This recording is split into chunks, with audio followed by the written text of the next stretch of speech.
I voice Ming, who is May's mother.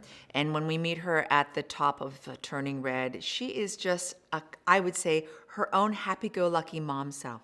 In Turning Red, I voice Hyein Lee. She's a Chinese-Canadian 13-year-old girl who's just navigating through life and experiencing all these changes. And she's confused, she doesn't like it, she doesn't know what to do. And that's what Turning Red's about.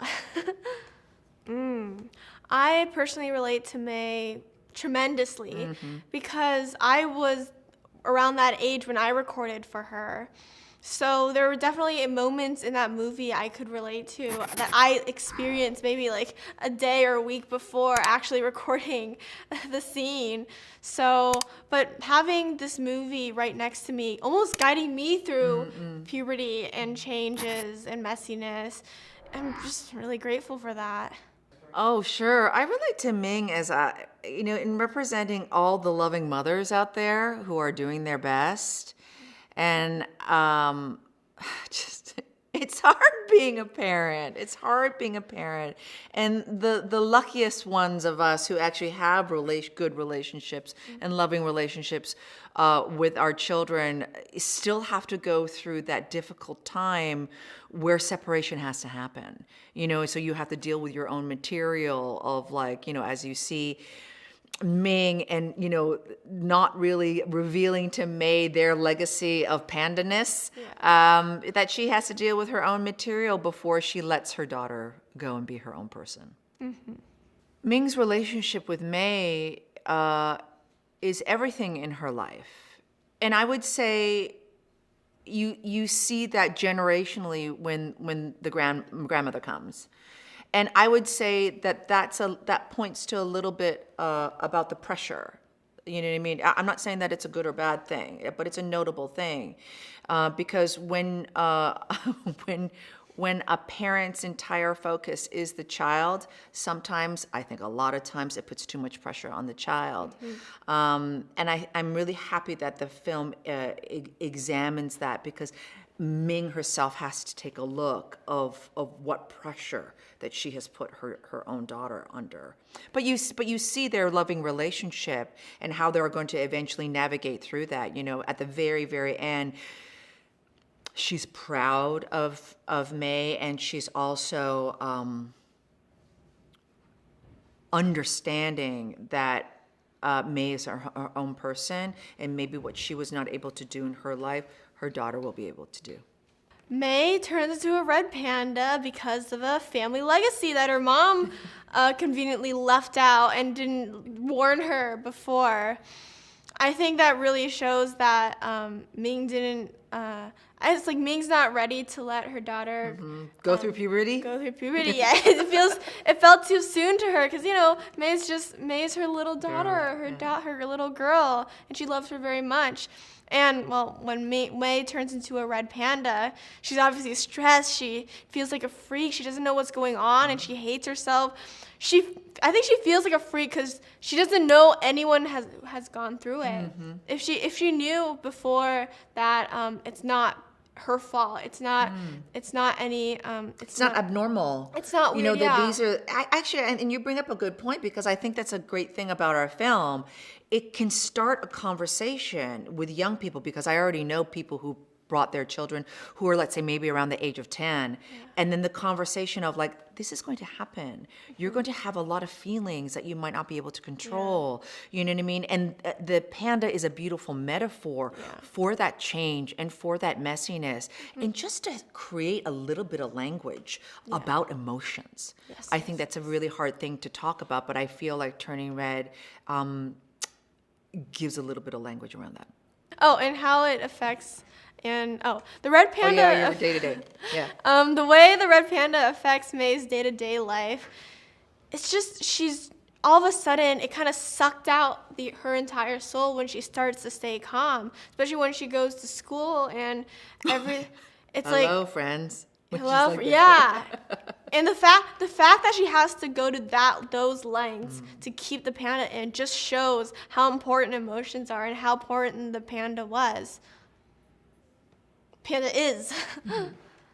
May's friend, her squad, if I may, is so important to her because those are the people who she depends on and who she can always rely on and who will never judge her and think the first thing her friends do when they see her bread panda is just love her. Yes. And think, wow, you're so cool. They never Yes. judged her negatively or anything. And they probably know that May would think that, because Miriam, she always knows what to say. And the fact that when May is breaking down, crying because she feels like a freak, she hates herself that much.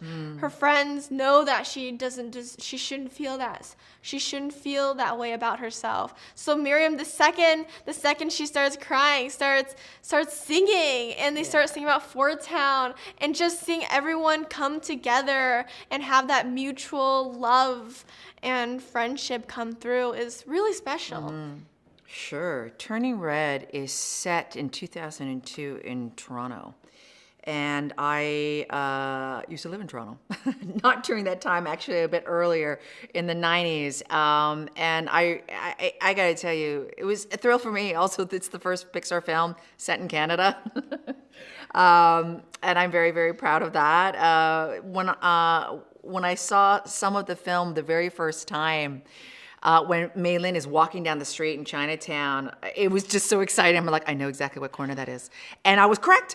Domee was like, she said it in like downtown Chinatown in Toronto. So it was great to be able to see that. And just during that early aught time, it was the height of great boy bands. Myself, I didn't really get into the boy bands, but I know in this perfect pocket for millennials, and also with the great music from Fort Town, Billie Eilish and Phineas, they were able to capture that early aughts moment. These stories are important to tell because they exist, because we have to support artists who have not necessarily had their shot to tell them. So, hats off to Pixar.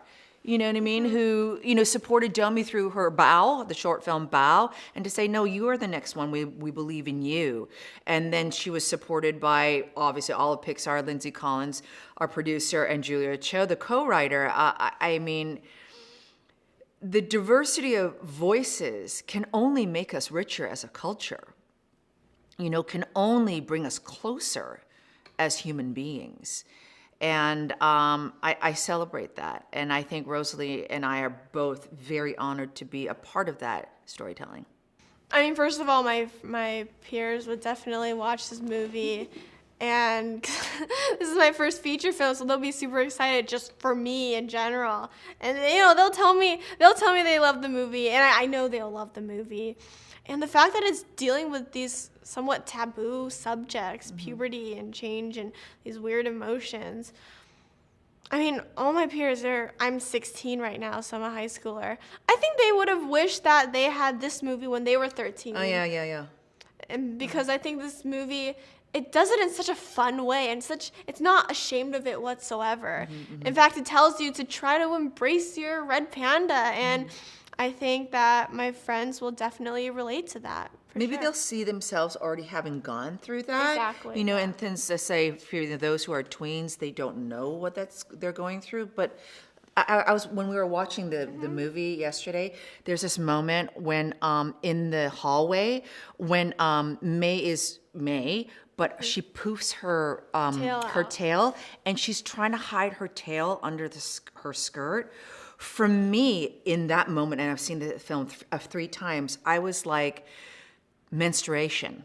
You know what I mean? Like, as a young girl, as a young woman, dealing with menstruation, it's like you have a giant red fuzzy tail that you are trying to somehow be discreet and hide. And so I just saw that this time around, and I really appreciate it. So if you have already gone through that, you know what it feels like to go, oh my gosh, I've got to, you know what I mean? So that kind of place to be able to, for young people to see themselves like, yeah, that happens. Thanks for watching. Make sure to like and comment on the video if you enjoyed it. Subscribe to the channel and hit the notification bell to be notified when new videos are released.